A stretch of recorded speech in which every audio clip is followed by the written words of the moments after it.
তনয়া তার শাশুড়ি মা রত্নাদেবী, শ্বশুরমশাই স্বপনবাবু এবং স্বামী সাহিলের সঙ্গে বাস করে।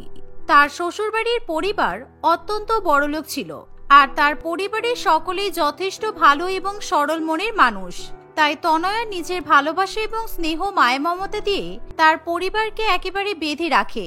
আর একদিন তনয়া রান্নাঘরে রান্না করছে, এমন সময় তার বাপের বাড়ি থেকে দাদা কুমার তাকে ফোন করে। হ্যাঁ দাদা, বল কেমন আছিস? বৌদি ভালো আছে তো? বৌদি যে অন্তঃসত্ত্বা সেই খবর পেয়ে আমি খুব খুশি হয়েছি। আর মায়ের শরীর ভালো আছে তো? হ্যাঁ বোন, আমি আর তোর বৌদি খুব ভালো আছি, কিন্তু তোকে একটা খবর দেওয়ার ছিল রে। মায়ের শরীর হঠাৎ করে ভীষণ খারাপ হয়ে গেছে জানিস। মাকে কতবার বলি যে বাড়ির কাজ করবে না, কিন্তু মা তো কোনো কথাই শুনতে চায় না। আর কালকে ছাদে জামা কাপড় মেলতে গিয়ে সিঁড়ি থেকে পড়ে গিয়ে ভীষণ কোমরে চোট লেগেছে। কুমারের এমন কথা শুনে তনয়া খুবই ভয় পেয়ে যায়, আর সে তখনই তার মায়ের কথা চিন্তা করে কান্নাকাটি করতে শুরু করে। যেহেতু তনয়া তার মা চন্দ্রাদেবীকে ভীষণ ভালোবাসে, তাই সে কিছুতেই মায়ের কষ্ট সহ্য করতে পারে না। মাকে কতবার বলেছি বাড়ির কাজকর্ম করবে না, বরঞ্চ একটা কাজের লোক রেখে দিতে, যাতে মায়ের দেখাশোনা করতে পারে আর বৌদিরও দেখাশোনা করতে পারে, কিন্তু মা তো কারোর কোনো কথাই শোনে না। আমি আজকেই মাকে দেখতে যাবো রে দাদা। এই বলে তনয়া ফোন রেখে দেয়। আর তনয়া যখন তার শ্বশুরবাড়ির পরিবারকে নিজের মায়ের শারীরিক অসুস্থতার কথা জানায়, তখন সবাই খুবই চিন্তিত হয়ে পড়ে। আর সেদিনই তনয়া তার বরের সঙ্গে মাকে দেখতে চলে যায়। আর বাপের বাড়িতে এসে তনয়া দেখে যে তার মা কষ্ট করে খাটের উপর শুয়ে আছে। ওই দেখো, আমি কুমারকে কতবার বারণ করলাম যে তোমাদেরকে আমার শরীর খারাপের কথা যাতে না জানাই, তবুও ছেলেটা আমার কথা শুনলো না, সেই তোমাদেরকে জানালো। আমি জানতাম তোমরা যখন জানতে পারবে আমার কোমরে ব্যথা লেগেছে, তখন তোমরা দৌড়ে দৌড়ে আমার খোঁজ নিতে চলে আসবে। হ্যাঁ নিশ্চয়ই, তোমার খোঁজ নিতে আসবো, সেটাই তো স্বাভাবিক। তুমি কেমন আছো মা? আর তুমি তো ভালো করেই জানো তুমি আর দাদা ছাড়া এই পৃথিবীতে আমার কেউ নেই। সুতরাং তোমরা যদি নিজেদের খেয়াল না রাখো, তাহলে আমি কি করে থাকবো বলো তো? হ্যাঁ মা, বোন একদম ঠিক কথাই বলেছে। আর শোন বোন, তোর সাথে আমার একটা কথা আছে। মা তোকে লজ্জাই সে কথাটা বলবে না, কিন্তু আমি বলছি তুই আর জামাইবাবু বরং মাকে কিছুদিনের জন্য তোদের বাড়িতে নিয়ে যা। কারণ তুই তো ভালো করেই জানিস আমার বউ অন্তঃসত্ত্বা, তাই ও তো এখন মায়ের খেয়াল রাখতে পারবে না, বুঝতেই তো পারছিস। কুমারের এমন কথা শুনে চন্দ্রাদেবী খুবই লজ্জায় পড়ে, কিন্তু তার মেয়ে এবং জামাই ভীষণ পরিমাণে খুশি হয়। কারণ মেয়ে জামাই এবার চন্দ্রাদেবীকে নিজের বাড়িতে নিয়ে যেতে পারবে আর তাকে সেবা যত্ন করে সুস্থ করে তুলতে পারবে। আর এর থেকে ভালো অন্য কিছু হতে পারে না। হ্যাঁ মা, দাদা ঠিকই বলেছে। আজকে আমি আর তোমার জামাই তোমাকে আমার শ্বশুর বাড়িতে নিয়ে যাব। আর তোমাকে দেখলে আমার শাশুড়ি মা, শ্বশুর মশাই সবাই খুবই খুশি হবেন। এই কথা বলে তনয়া তার মায়ের ব্যাগপত্র গুছিয়ে নেয় আর কিছুক্ষণের মধ্যেই নিজের মাকে শ্বশুর বাড়িতে নিয়ে চলে আসে। রত্নাদেবী এবং স্বপন বাবু বৌমার মাকে দেখে খুবই খুশি হয় আর তারা তাকে অনেক আপ্যায়ন করে। যাক বৌমা, তুমি এতদিনে একটা কাজের কাজ করেছো। আমি তোমাকে বলবোই ভেবেছিলাম যে তোমার অসুস্থ মাকে আমাদের বাড়িতে নিয়ে এসে রাখো, আমরা সবাই মিলে তোমার মায়ের সেবা করতে পারবো। কিন্তু তুমি আর আমার ছেলে যে ওনাকে সঙ্গে করে নিয়ে এসেছো, এটা দেখে আমি খুব খুশি। দিদি, আপনার যতদিন ইচ্ছে হয় আপনি এখানেই থাকুন আর সুস্থ হয়ে নিজের বাড়িতে ফিরবেন, কেমন? সত্যি দিদি, আপনার মতো শাশুড়ি মা আর এরকম শ্বশুর বাড়ি পেয়ে আমার মেয়ের জীবন একেবারে শুধরে গেছে। কারণ আপনাদের থেকে এত ভালো ব্যবহার পেয়ে আমি খুবই খুশি। এভাবেই চন্দ্রাদেবী সেদিন থেকে তার মেয়ে শ্বশুর বাড়িতে থাকতে শুরু করে। কিন্তু কিছুদিনের মধ্যেই দৃশ্য একেবারে পাল্টে যায়। কারণ তনয়ের পরিবার তাকে যত না কাজ করতে বলে, তার থেকে বেশি তনয়াকে তার মা খাটাতে শুরু করে। চন্দ্রাদেবী সারাদিন কোমরে ব্যথার নাম করে খাটে শুয়ে থাকে, আর সে খাট থেকে নেমে এক গ্লাস জল পর্যন্ত ভরে খায় না। সে সবসময় নিজের মেয়ের উপর কাজের দায়িত্ব চাপিয়ে দেয়। আর এমনই একদিন চন্দ্রাদেবী তনয়াকে ডেকে বলে, দেখ না মা, জগ থেকে জল নিতে গিয়ে সেই জল মাটিতে পড়ে গেছে। তুই একটু মেঝের জলটা মুছে দিবি রে, তা না হলে আমি হাঁটতে গিয়ে যদি পা পিছলে পড়ে যাই, আমার কোমরে আবার ব্যথা লাগবে। আমি জানি তোকে আমার জন্য অনেক খাটতে হচ্ছে, কিন্তু কি করব বল, বয়স হয়েছে তো, তাই ভাঙা শরীর নিয়ে বেশি কাজ করতে পারি না। না না মা, তুমি এরকম করে কথা বলছো কেন? আমি কি একবারও তোমাকে বলেছি? আর আমি তোমার জন্য খাটবো না তো কার জন্য খাটবো? তুমি খাটের উপর বসো, আমি এক্ষুনি জল মুছে দিচ্ছি। এই বলে তনয়া বাইরে থেকে একটা কাপড় নিয়ে এসে তার মায়ের ঘরের মাটিতে পড়ে থাকা জল মুছতে শুরু করে। আর ঘর মোছা হয়ে গেলে সে তার মাকে ওষুধ খাইয়ে দেয়। আমি যদি তোর শাশুড়ির মতো শক্ত সামর্থ্য হতাম তাহলে আমিও কাজ করতে পারতাম রে। তোকে আর আমার পেছনে তাহলে এত পরিশ্রম করতে হতো না। কিছু মনে করিস না মা। মা, আমার শাশুড়ি মায়ের বয়স তোমার থেকে কম, তাই আমার শাশুড়ি মায়ের পক্ষে শক্ত সামর্থ্য থাকাটাই স্বাভাবিক। আর তুমি তো এখন অসুস্থ, তুমি যখন সুস্থ হয়ে যাবে তখনও কি তুমি আমাকে দিয়ে কাজ করাবে নাকি? এই বলে তনয়া সেখান থেকে চলে যায়। আর দেখতে দেখতে ক্যালেন্ডারের পাতায় বেশ কিছুদিন কাটে আর চন্দ্রাদেবী বেশ ভালোই সুস্থ সামর্থ্য হয়ে ওঠে। কিন্তু সে তবুও নিজের বাড়িতে ফিরে যেতে চায় না। সে কোনো না কোনো অজুহাত দেখিয়ে একেবারে মেয়ের বাড়িতে জাঁকিয়ে বসে। একদিন তনয়া তার মাকে চেক আপ করানোর জন্য ডাক্তারবাবুকে ডেকে নিয়ে আসে।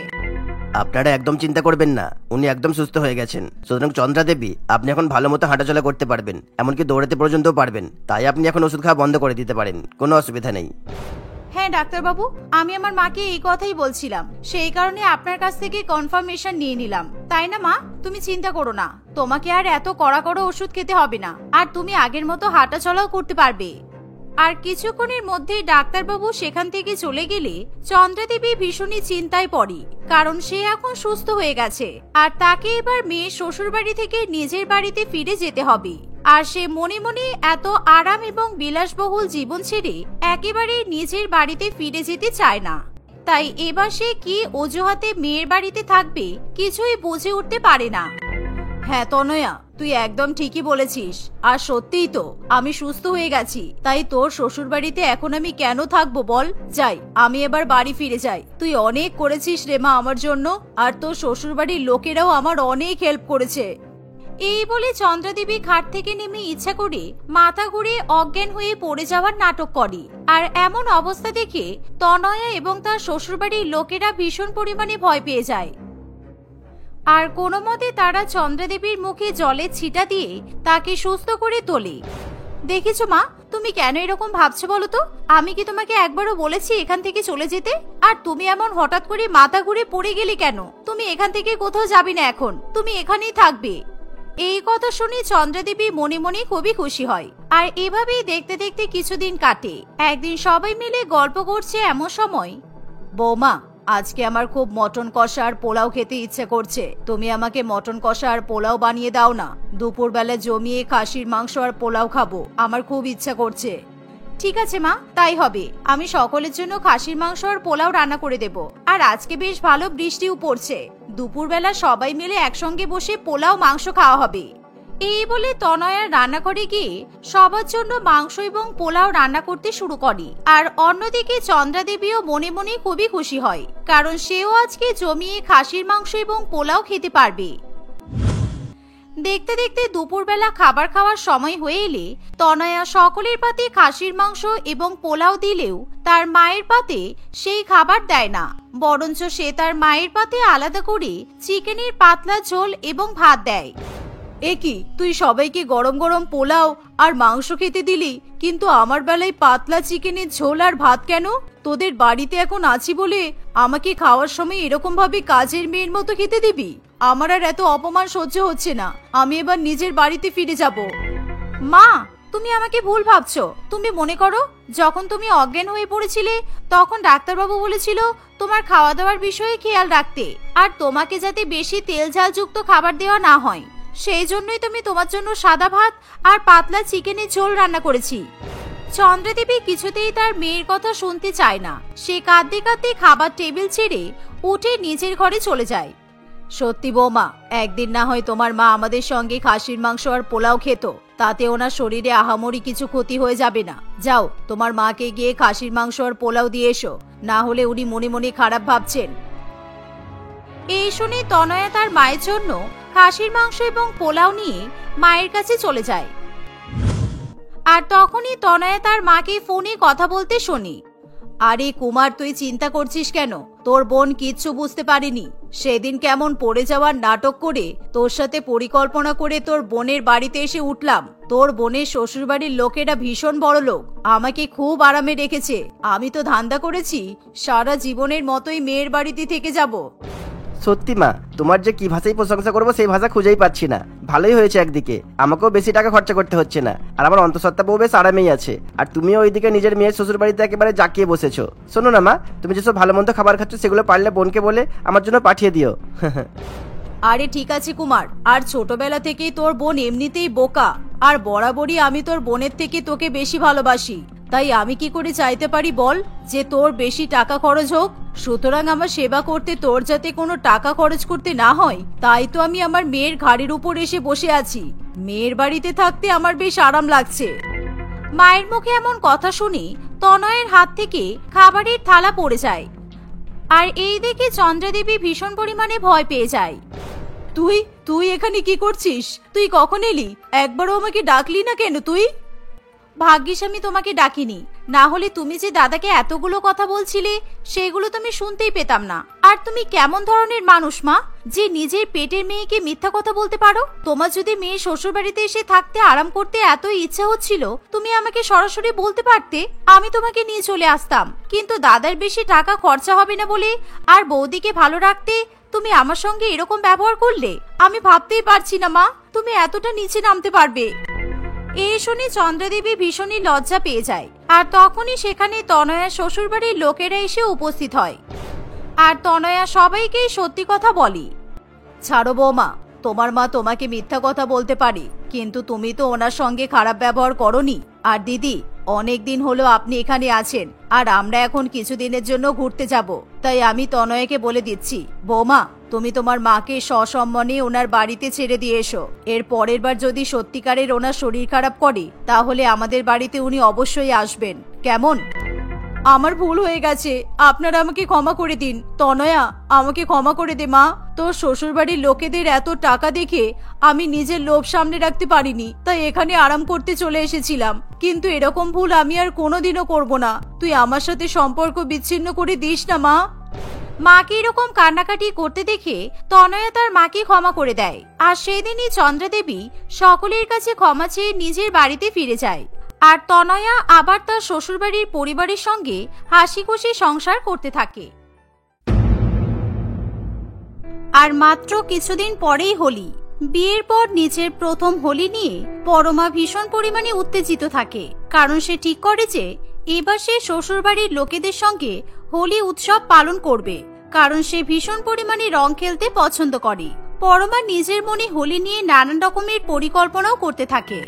সেই সময় রোহান ঘরে আসলে পরমা তাকে বলে, দুদিন পর তো হোলি, তোমাদের বাড়ি, কিন্তু তোমাদের বাড়িতে কারোরই তো হোলি নিয়ে কোনো উৎসাহ নেই। আমি বুঝতে পারছি না কেন, তোমরা কি রং খেলো না? আমি কিন্তু এবার খুব ভালো করে আমার শ্বশুর বাড়িতে হোলি খেলতে চাই, আমার ভীষণ মজা হচ্ছে। আরে হোলি খেলা নিয়ে তুমি এত নাচানাচি করছো কেন বলো তো? আর আমাদের বাড়িতে কোনো বছরই বড় করে হোলি খেলা হয় না, কারণ রং খেলে তো বাড়িতে ভীষণ পরিমাণে নোংরা হয়, আর তাছাড়া গালে মুখে রং লাগিয়ে বাড়ির বাইরে বউদের ঘরে একেবারেই আমরা পছন্দ করি না, আর সেই জন্য আমার বোন নীলিমাও রং খেলে না, বুঝেছো? তোমাদের কি মানসিক কোনো সমস্যা আছে যে তোমরা রং খেলা পছন্দ করো না? আর তোমার বাড়ির কেউ হোলি উৎসব পালন করে না বলে আমরাও পালন করব না, এটা কিন্তু হবে না। বিয়ের পরে আমার প্রথম হোলি, আমি রং না খেলে নষ্ট করে দেব? এটা তো হতেই পারে না। আমি তো হোলি খেলবই। তোমরা যদি শ্বশুর বাড়িতে আমাকে হোলি খেলতে না দাও, তাহলে আমি আমার বাপের বাড়িতে চলে যাব, সেখানে বাচ্চাদের সঙ্গে দরকার হলে আমি হোলি খেলবো। পরমার মুখে এরকম হোলি উৎসব পালন করার কথা শুনে শাশুড়ি মা চুমকি দেবী সেখানে আসে, আর শাশুড়ি মায়ের সঙ্গে সঙ্গে পরমার ননদ নীলিমাও সেখানে চলে আসে। বৌমা, তোমার তো দেখছি শখ কম নয়, বুড়ি ধাড়ি হয়ে গেছো, এখনো বাপের বাড়িতে গিয়ে বাচ্চাদের সঙ্গে হোলি খেলার কথা ভাবছো? তাহলে তোমার বাবা মা তোমাকে বিয়ে দিয়েছে কেন? তুমি যখন বাপের বাড়িতে গিয়ে হোলি উৎসব পালন করবে, তাহলে একেবারে ওখানেই তো থেকে যেতে পারতে, শ্বশুর বাড়িতে আসার কি দরকার? বৌদি, তোমার চিন্তাধারা একেবারে ছাপড়ি ধরনের, তাই তুমি হোলি উৎসব পালন করতে চাইছো। প্রত্যেক বছর হোলি উৎসবে আমি জানালা দিয়ে দেখি রাস্তায় একদম বিগড়ে যাওয়া ছেলে মেয়েরা গালের মধ্যে হলুদ, সবুজ, নীল, লাল, সিলভার, গোল্ডেন রং লাগিয়ে রিক্সাওয়ালাদের মতো রাস্তায় ঘুরে বেড়ায়। আমি একদম হোলি উৎসব পছন্দ করি না, কারণ এসব কম দামি রং লাগালে আমার স্কিন নষ্ট হয়ে যাবে। নীলিমা, এখন নানান রকমের ফুলের হার্বাল রং বেরিয়েছে, তাই তুমি সেটাও কিন্তু মাখতে পারো, কিন্তু আমি তোমাদের কারোর কথা মেনে নিতে পারছি না, কারণ তোমরা হোলি উৎসব পালন করো না বলে সেই উৎসব খারাপ হয়ে যেতে পারে না। আর হোলির দিন প্রত্যেকেই রং মাখতে পছন্দ করে, তোমরা হয়তো অন্য গ্রহের জন্তু, তাই তোমরা হোলি উৎসব পছন্দ করো না, তবে তোমরা হোলি উৎসবকে এভাবে অপমান করতে পারো না। এভাবেই হোলি উৎসব পালন করা নিয়ে বৌমার সঙ্গে শাশুড়ি মা এবং ননদ ও স্বামী ঝগড়া বেঁধে যায়। তারা কিছুতেই পরমাকে হোলি উৎসব পালন করতে দিতে চায় না। এর ফলে পরমার মন খারাপ হয়ে যায়। সে যখন ছাদে জামা কাপড় মেলতে যায়, তখন সে দেখে যে পাড়ার বাচ্চারা রাস্তায় হোলি উৎসব পালন করার জন্য প্রস্তুতি শুরু করে দিয়েছে। সকলে মিলে হোলির নানান রকম স্টিকার এবং পতাকা নিয়ে রাস্তায় সাজাচ্ছে। এসব দেখে পরমার মন আরো খারাপ হয়ে যায়। তার বিয়ের আগের হোলির কথা মনে পড়ে। হোলি হে, হোলি হে! এই আমি পিচকিরি আর রঙের বালতি নিয়ে রাস্তায় বসলাম। এবার রাস্তা দিয়ে যেই যাবে তাকে আমি রঙের বেলুন আর রং ছুঁড়ে মারবো। কি মজা, হোলি চলে এসেছে। পরমাকে রাস্তায় দেখে সমস্ত বাচ্চারা হোলি খেলার জন্য ছুটে আসে, আর তারা রাস্তায় যাকে দেখে তাকেই রং মাখাতে শুরু করে। ফলে সকলে মিলে হোলির দিন ভীষণ পরিমাণে আনন্দ করে। ওই দেখো পরমাদি, রতন কাকা বাজার করে আসছে, আর এখনই আমাদের সামনে এসে বলবে আমার শরীর খারাপ, আমাকে তো রং মাখাস না। প্রত্যেক বছর কিন্তু রতন কাকাই একই অজুহাত দেখাই, আর হোলির দিন রং না মেখে পালিয়ে যায়। এই বছর কিন্তু পালাতে তো একদমই যাবে না, বলে দিলাম। আরে তুই চিন্তা করিস না, এবার রতন কাকাকে পালাতে দেব না, কারণ এমনিতেই আমার কিছুদিন পর বিয়ে হয়ে যাবে। তারপর শ্বশুর বাড়ির পাড়ায় গিয়ে হোলি খেলবো, কিন্তু বিয়ের আগে আমি রতন কাকাকে রং মাখিয়েই ছাড়বো। এই বলে পরমা তার বাচ্চা হোলি বাহিনীকে নিয়ে রতন বাবুকে রং মাখানোর জন্য বাদুর রং নিয়ে রাস্তায় দাঁড়িয়ে পড়ে। ফলে রতন বাবু তাদেরকে দেখে ভীষণ ভয় পেয়ে যায়। পরমা, এরকম করতে নেই। দেখ, আমি সবেমাত্র বাজার করে বাড়িতে ফিরছি, তাই আমার গায়ে তোরা রং দিস না। আর আমি আজকে মটন কিনেছি, তোর কাকিমা কষিয়ে মটন কষা রান্না করবে, তাই তোরা রং খেলে আমার বাড়িতে মটন কষা খেতে আসিস, কেমন? কিন্তু আমাকে রং দিস না প্লিজ, আমাকে ছেড়ে দে মা, তাছাড়া আমার শরীরটা ভালো নেই। আরে তোমার বাড়িতে গিয়ে আমরা মটন তো খাবো নিশ্চয়ই, কিন্তু রং তোমাকে মাখতেই হবে। খেলবো হোলি, রং দেব না তাই কখনো হয়? হ্যাপি হোলি রতন কাকা, হ্যাপি হোলি! এই বলে পরমা এবং তার বাচ্চা বন্ধুরা পিচকিরি মেরে রতন বাবুর গা একেবারে রঙে ভিজিয়ে দেয়। বিশেষ করে পরমা হাতে বাদুর রং নিয়ে রতন বাবুর টাকের মধ্যে রং লাগিয়ে দেয়। এর ফলে রতন বাবু রঙের হাত থেকে আর বাঁচার কোনো উপায় পায় না। বদমাইশ মেয়ে কোথাকার, তোদের এতবার বারণ করলাম তবুও তোরা শুনলি না। পরমা, আমি ভালো করেই বুঝতে পারছি তুই হচ্ছে কি এই হোলি বাহিনীর লিডার, আর আজকে দুপুরে তোরা মটন খেতে আয়, তোদের আমি মজা দেখাচ্ছি। মটন খেয়েও একদম ছুটিয়ে দেবো, আমার টাকের মধ্যেও রং লাগিয়ে দিল, বাজে মেয়ে কোথাকার। এই বলে রতন বাবু নিজের বাড়িতে দৌড়ে পালিয়ে যায়, আর পরমা তার বাচ্চা বন্ধুদের সঙ্গে জোরে জোরে হেসে ওঠে। এভাবে বিয়ের আগে প্রত্যেক বছর পরমা হোলির দিনে তার পাড়ার ছোট ছোট বাচ্চাদের সঙ্গে মজা করে কাটায়। পরমাতি, ওই দেখো রাস্তায় কতগুলো কুকুর কিরকম ঘোরাফেরা করছে, কিন্তু ওদের গায়ে কেউ রং দেয়নি। চলো চলো, আমরা কুকুরগুলোর গায়ে রং লাগিয়ে দিই, তাহলে ওরা ভয় পেয়ে পালিয়ে যাবে, আর আমরা ভীষণ পরিমাণে মজা করব। না পল্টু, খবরদার ওই কাজ করবি না। আর আমি দর্শক বন্ধুদের উদ্দেশ্যেও বলছি, আপনারা মানুষের সঙ্গে হোলি খেলুন, কিন্তু কোনোদিনও জীবজন্তুদের সঙ্গে হোলি খেলবেন না, কারণ পশু পাখি কিংবা অন্যান্য নির্বাক জীবজন্তুদের গায়ে যদি রং লাগানো হয় তাহলে কিন্তু ওরা ভয় পেয়ে যেতে পারে আর কষ্টও পেতে পারে। সেই কারণে কোনোদিনও কুকুর কিংবা অন্যান্য জীবজন্তুর গায়ে রং দেবেন না। বিয়ের আগে এরকম হোলি উৎসবের কথা মনে পড়লে পরমার চোখে জল চলে আসে। সে কিছুতেই ভাবতে পারে না যে শ্বশুর বাড়িতে তার প্রথম হোলি সে চোখে জল নিয়ে কাটাবে। সে যখন তার শাশুড়ি মায়ের সঙ্গে বাজার করতে যায়, তখন চারিদিকে রং বিক্রি হচ্ছে দেখে তার খুবই রং কিনতে ইচ্ছা করে, কিন্তু চুমকি দেবী তাকে রঙও কিনতে দেয় না, কারণ চুমকি দেবী এবং তার পরিবারের কাছে মনে হয় যে রং কেনা মানে শুধুমাত্র টাকার অপচয় করা। এভাবে দেখতে দেখতে একদিন কাটে। পরের দিন পরমার বান্ধবী পারমিতা তাকে ফোন করে। কিরে পরমা, এই বছর হোলি উৎসবের প্ল্যান কি তোর? বিয়ের আগে তুই তো পাড়ায় দারুণ উৎসব পালন করতিস, সেই কারণে হোলি আসলেই আমার তোর কথা মনে পড়ে। নিশ্চয়ই এই বছর শ্বশুরবাড়ির লোকেদের সঙ্গে জমিয়ে রং খেলবি। না রে, এই বছর আমার মনে হয় না আমি হোলি উৎসব পালন করতে পারবো, কারণ শ্বশুরবাড়ির লোকেরাই এই উৎসব পছন্দ করে না। আমার কথা ছাড়, তুই কেমন আছিস বল, আর এই বছর হোলিতে কি করবি তুই? আরে এই বছর আমার অ্যাপার্টমেন্ট খুব বড় করে হোলি উৎসব পালন করবে, আর পরশুদিন হোলি উৎসব উপলক্ষে কালকে আমাদের ফ্ল্যাটে ন্যাড়া পোড়ানো হবে। তুই কালকে আমাদের অ্যাপার্টমেন্টে চলে আয়, আমরা সবাই মিলে ন্যাড়া পুড়িয়ে মজা করব। আচ্ছা ঠিক আছে। এই বলে পরমা ফোন কেটে দেয়। হোলি উৎসবের আগে ন্যাড়া পোড়ানোর কথা শুনে পরমা ভীষণ পরিমাণে খুশি হয়ে যায়, কিন্তু সে মনে মনে বুঝতে পারে যে শ্বশুরবাড়ির লোকেদের সামনে যদি ন্যাড়া পোড়াতে যাওয়ার কথা বলে তাহলে কেউ তাকে বাড়ি থেকে বের হতে দেবে না। তাই পরমা ঠিক করে যে সে সবাইকে মিথ্যা কথা বলে পারমিতার অ্যাপার্টমেন্টে গিয়ে ন্যাড়া পোড়া দেখবে। ন্যাড়া পোড়ানোর দিন পরমা তার শাশুড়ি মায়ের কাছে আসে। মা, কালকেই তো হোলি, আপনারা যখন আমাকে বারণ করেছেন সেই কারণে আমি এবার হোলি উৎসব পালন করব না, কিন্তু আমার ইচ্ছা যে আমরা সবাই হোলি উৎসব উপলক্ষে বাড়িতে অন্তত মিষ্টি খাবো। কিন্তু কালকে রং খেলার জন্য সব দোকান বাজার মনে হয় বন্ধ থাকতে পারে, তাই আমি আজকে গিয়ে একটু মিষ্টি কিনে নিয়ে আসি। যাক, শুনে ভালো লাগলো যে তোমার শুভ বুদ্ধি উদয় হয়েছে। যাও, গিয়ে মিষ্টি কিনে নিয়ে চলে আসো, কিন্তু রাস্তায় বেশি দেরি করবে না, কারণ লোকেদের যা উৎসাহ, সবে আজকে থেকেই রং খেলা শুরু করে দিয়েছে, তাই দেরি করলে তোমার গায়েও কিন্তু রং লেগে যেতে পারে। এই শুনে পরমা আর বেশি দেরি না করে বাড়ি থেকে বেরিয়ে পড়ে এবং সে পারমিতার অ্যাপার্টমেন্টে গিয়ে উপস্থিত হয়। পারমিতা পরমাকে দেখে খুবই খুশি হয়। তারা দুজনে এক জায়গায় বসে অনেক অনেক গল্প করতে থাকে। সেই সাথে তারা একসাথে ন্যাড়া পোড়ানোর জন্য খড় এবং বাঁশ জোগাড় করে দড়ি দিয়ে বাঁধতে শুরু করে। হোলির আগে এরকম ন্যাড়া পোড়াতে খুব ভালো লাগে রে পারমিতা। মনে আছে আমরা কলেজ লাইফে হোলির আগে এরকম বুড়ির ঘর মানে ন্যাড়া পোড়াতাম, কারণ ন্যাড়া পোড়ানো মানে অশুভ শক্তির বিনাশ করে শুভ শক্তির উদয় করা। আর পরের দিন যে যার নিজের মতো পাড়াই হোলি খেলতাম, কিন্তু বিয়ে হয়ে যাওয়ার পর সবকিছু কেমন যেন পাল্টে গেল রে। হ্যাঁ, আমার সব মনে আছে। আর শোন, তুই বিয়ের পর একটু বেশি চাপ নিচ্ছিস, কারণ তোর শাশুড়ি মা ননদার স্বামী যতই বলুক তোকে হোলি খেলতে দেবে না, তাই বলে তুই সত্যিই হোলি খেলবি না? এরকম হয় নাকি? তুই যাতে হোলি খেলতে পারিস আমি তোকে একটা দারুণ বুদ্ধি দিতে পারি। এই বলে পারমিতা পরমাকে একটা দারুণ বুদ্ধি দেয়। আর এরকম বুদ্ধি শুনে পরমা ভীষণ পরিমাণে খুশি হয়। পরমা ঠিক করে এবার তাকে হোলি উৎসব পালন করার থেকে কেউ আটকাতে পারবে না। সেই খুশিতে পরমা এবং পারমিতা একসঙ্গে ন্যাড়া পোড়ায়। আজ আমাদের ন্যাড়া পোড়া, কাল আমাদের হোলি, চলো আমরা সবাই মিলে খুব মজা করে রং খেলি। হ্যাপি হোলি। এভাবে হোলির আগে ন্যাড়া পোড়ানো হয়ে গেলে পরমা মিষ্টির দোকান থেকে বড় বড় লাড্ডু কিনে নিয়ে শ্বশুর বাড়িতে চলে আসে। পরের দিন সকাল হতে না হতেই হোলি উৎসব উপলক্ষে পাড়ার সকলেই রং খেলা শুরু করে দেয়।